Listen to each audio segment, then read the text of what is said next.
semuanya, di sini kami akan membahas tentang pembelajaran diferensiasi. Kita tahu bahwa ada beberapa siswa pasti memiliki tingkat pengetahuan yang baik tentang suatu topik tertentu. Nah, sebaliknya, pasti ada juga siswa yang lain tidak mengerti pada topik tersebut. Selain itu, siswa juga pasti memiliki perbedaan gaya belajar yang berbeda pula, baik itu audio, visual, maupun kinestatis.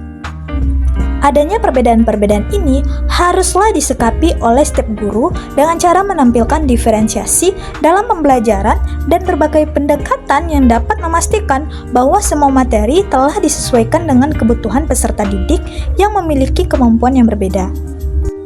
Pembelajaran berdiferensiasi memiliki pengertian, yaitu pembelajaran di mana guru menggunakan berbagai metode pengajaran untuk memenuhi kebutuhan individual setiap siswa sesuai dengan kebutuhan mereka. Kebutuhan itu seperti apa? Kebutuhan tersebut dapat berupa pengetahuan yang ada, gaya belajar, minat, dan pemahaman terhadap mata pelajaran.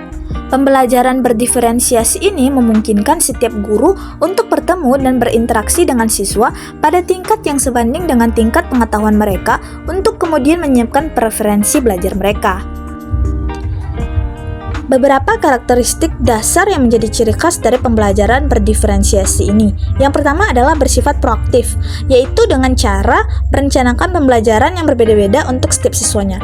Yang kedua adalah menekankan kualitas daripada kuantitas.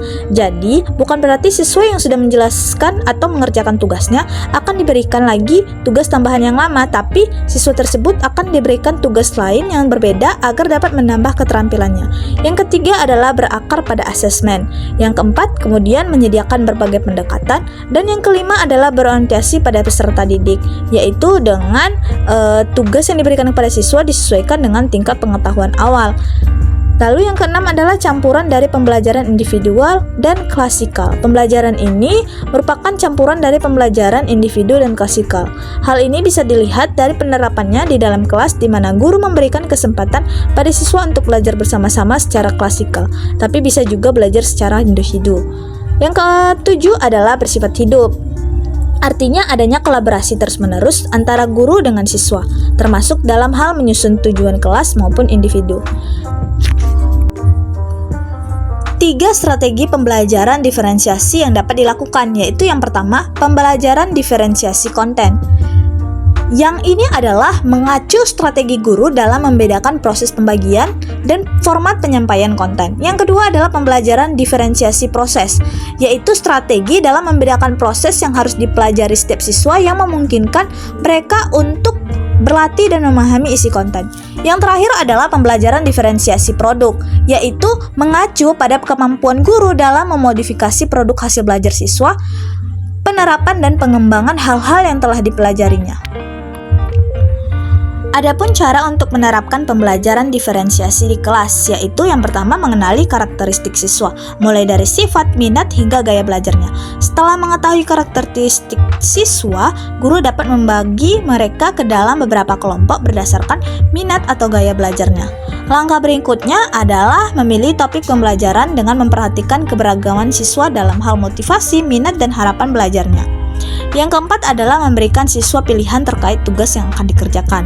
Lalu yang kelima adalah guru melakukan asesmen di awal pembelajaran untuk mengetahui sejauh mana siswa memahami materi pembelajaran yang akan dipelajari, sekaligus mengukur kesiapan siswa terhadap tujuan pembelajaran. Lalu yang terakhir adalah melakukan evaluasi dan refleksi dari penerapan pembelajaran diferensiasi di kelas. Adapun tantangan dalam menjalankan pembelajaran berdiferensiasi ini, yang pertama adalah faktor waktu. Meskipun pembelajaran berdiferensiasi ini adalah cara yang menyenangkan untuk mengajar, namun hampir dipastikan para guru tidak memiliki waktu yang cukup untuk fokus pada setiap siswa secara individu. Nah, yang kedua adalah tekanan tinggi. Karena implementasi pembelajaran berdiferensiasi ini melibatkan banyak proses, mulai dari pra-penilaian hingga pengenalan berkelanjutan, mulai dari perencanaan konten hingga proses pengajaran dan lain-lain. Hal ini tentu saja dapat membuat guru merasa penasaran.